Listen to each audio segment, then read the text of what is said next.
Welcome to our adventure-filled journey through the enchanting landscapes of Finland. Follow along as we embark on a week-long expedition, delving into the wonders of the Nordic wilderness and embracing the spirit of adventure in Finnish Lapland. A few highlights of our trip include exploring Helsinki, the capital of Finland, an overnight train to the Arctic Circle, our stay in a stunning Aurora cabin, and learning more about the Indigenous Sami culture of Lapland. There's plenty more to cover in between, so let's get into it and be sure to check out the timestamps and links in the description.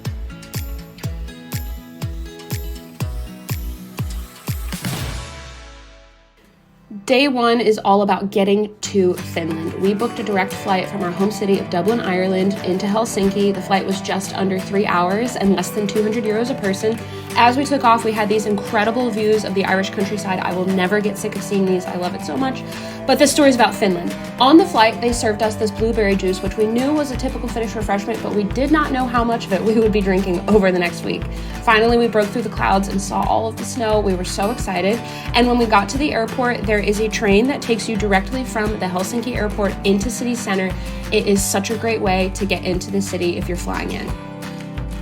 First things first, we headed for our hotel, the Bob W. Kluuvi, which is a property of the First International Carbon Neutral Hospitality Company. The location of this place was perfect. It's right in city center, and it's kind of like an extended stay boutique hotel experience. It has helpful amenities like a shared kitchen and gym access with a range of private yet compact rooms. We really enjoyed our stay here and would definitely come back again. We spent just over 24 hours in Helsinki, which isn't a lot of time, but was just enough for our trip. We were able to walk everywhere we wanted to go, but there is also a tram and a metro system. First, we headed to Senate Square and Old Market Hall, where we had our first taste of reindeer with this traditional dish of potatoes served with stewed reindeer meat and lingonberries. We then wandered the South Harbor and checked out the library, the Olympic Stadium, and the Helsinki City Museum, where we learned a bit more about Finland's capital city. By dusk, it was time to catch our overnight train to Lapland. Finland is well connected by rail, and there are multiple trains daily going back and forth from Helsinki to Rovaniemi, the gateway to Finnish Lapland. We purchased our tickets online, and we were able to pay a small fee towards planting trees and offsetting carbon emissions, which was really cool. Because Rovaniemi is known as the hometown of Santa Claus, some of these trains have been cleverly branded as the Santa Claus Express train. We booked a downstairs sleeper cabin for the 12-hour journey. These cabins do not include a toilet or shower, but do have a small sink. Ensuite cabins are available too, and pet-friendly cabins. There's also a snack car, and you can bring gear like bikes and skis on board. Some trains even transport cars. The beds were actually really cozy and comfy, and by morning, we would be in the Arctic Circle.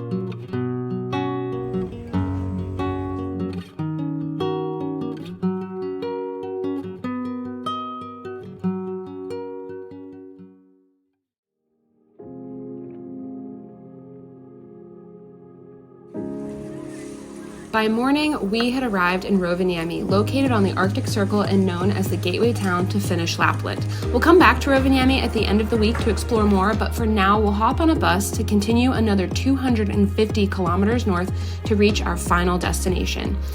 To purchase bus tickets, download this helpful app and make sure you know your arrival and departure stops. Next, adjust the date and time, and then you can browse through all of the options.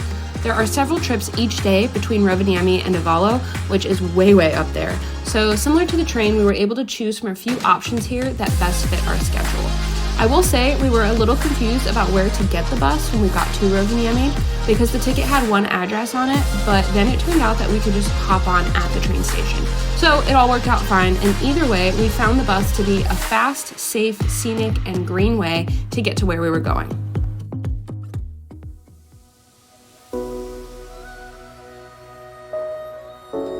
Finally, we have arrived in Finnish Lapland. We booked our stay at the Muotka Wilderness Hotel, one of several properties in the region belonging to the Wilderness Hotel Group. We splurged on an all-inclusive package that included all of our meals and activities, but you can also book standard overnight stays with a la carte dining and activity options too. The big highlight of our stay here was that we booked one of the Aurora cabins, and it was stunning and actually quite spacious. Plus, we had our own private sauna, which we used every single day we were here. We even jumped in and out of the snow piles next to our hut, which was super fun, but maybe a little raucous for this very, very serene resort. Either way, we made the most of it, and we absolutely loved this room. I think it's my favorite place I have ever stayed in my life.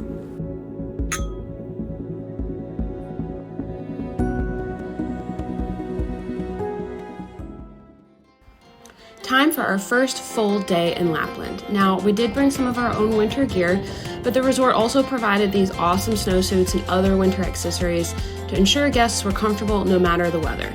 It was nice that you didn't have to get your own stuff dirty or tore up doing activities. We started the day by getting acquainted with our snowmobile guides, and after a safety briefing, we were off winding through the Finnish wilderness. We made a pit stop at a small trail lodge where we had lunch and then continued on to a traditional reindeer farm still operated by a local Sami family. The Sami are the oldest indigenous tribe in Europe and have called Lapland home for centuries. They have a long history of reindeer herding, and we learned about some of their other customs at the farm as well. While Sami heritage has evolved over time, the family shared some of the cultural and environmental threats to their way of life today. Climate change has had a particularly big impact on the reindeer, from how they find food sources to the timing of their migration season. In Finland, reindeer are protected through conservation efforts, and there's been a resurgence of Sami cultural and language preservation.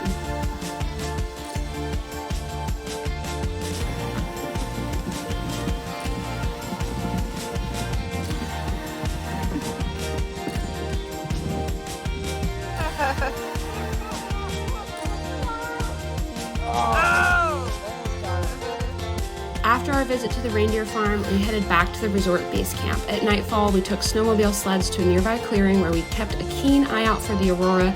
Unfortunately, it was too cloudy to spot anything this evening, but we enjoyed warming inside the shelter by the fire and drinking more of that hot blueberry juice. It's dog sledding day, the day we were probably most excited for in Lapland. After breakfast, our resort shuttled us to a nearby Husky farm, which is home to over 200 dogs. The coolest part about this experience is that you don't just ride in the sled, you have the chance to drive it too. Our guide gave us instructions and a safety briefing, and then we were assigned a sled team. Our dogs were all female Huskies, and before the run, they were so wound up that we weren't allowed to pet them yet.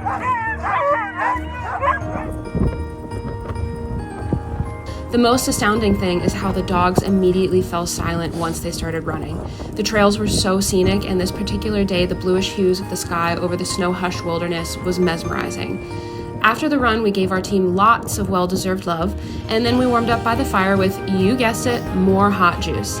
Meanwhile, our guide told us more about how they care for the Huskies on the farm, and before we left, we even got to play with the puppies. This was a bucket list experience for me, and my husband had to drag me onto the bus when it was time to leave.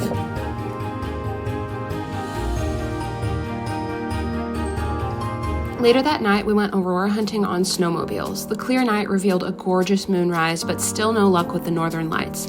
But because our group was small and adventurous, our guides took us on a wild ride, tearing across frozen marshes and crossing icy bridges. Aurora or not, it was an epic night under the stars.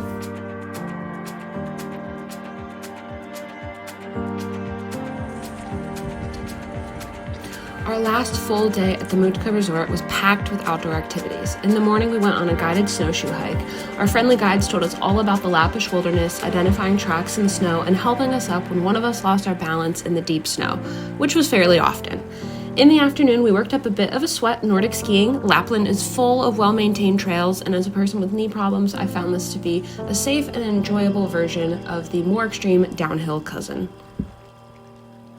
Even though we had a sauna in our room, we made sure to book a private hour at the resort sauna, which includes ice swimming access in the frozen river behind the lodge. We were fairly nervous about taking the plunge, but after my first icy dip, I could see what all the hype was about. During the dip, you're down in the water, entirely dwarfed by the eerie darkness of the wilderness beyond the ice hole. It was a mystifying distraction from the discomfort. Not to mention the traditional oversized wood fire sauna itself was so impressive. We left feeling so alive and invigorated. It was the perfect grand finale to our stay here. That is, until we had our encore. After the sauna, we headed to dinner where I got an Aurora alert from one of the forecast apps. We had to at least try, so we mustered up our good faith, donned our snowsuits once more, and ventured out a ways behind the lodge away from the lights to see what we'd see. Full disclosure, we didn't see a lot with our naked eyes. Most people expect something like this, but my phone picked up a lot of shots like this. We only caught a few streaks of light a few times with our own eyes, which was very cool, but also very brief. I'd be lying if I said we weren't a little disappointed, but if we had learned nothing else on this trip, it was that there's much more to Lapland than the Aurora.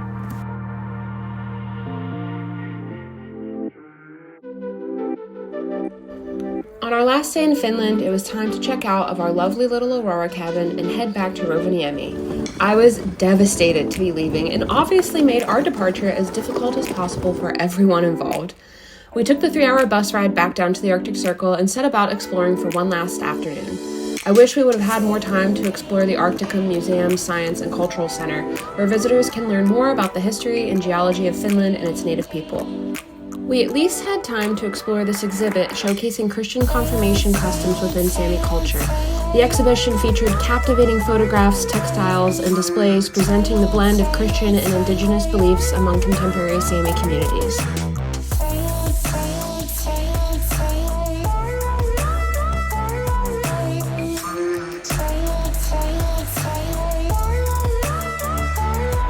In the evening, we headed to the SnowHotel to check off one last bucket list item. There, a guide told us about the fascinating building process of the impressive structure. It starts with massive ice blocks harvested from the nearby lake.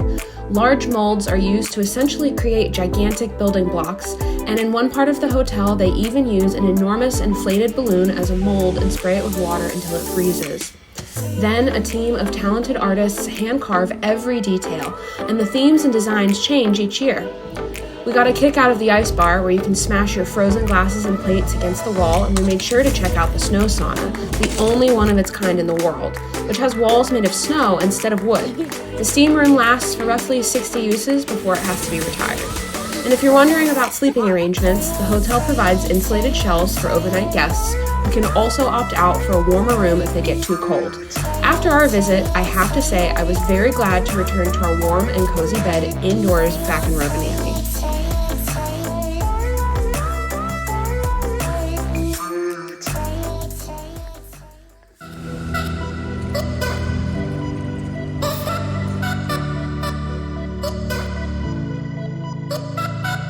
With that, we've reached the end of our week in Finland, a country full of history, culture, activity, and wonder.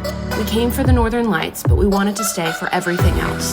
Leave your questions in the comments and be sure to travel with a purpose on journeys that matter. Happy travels!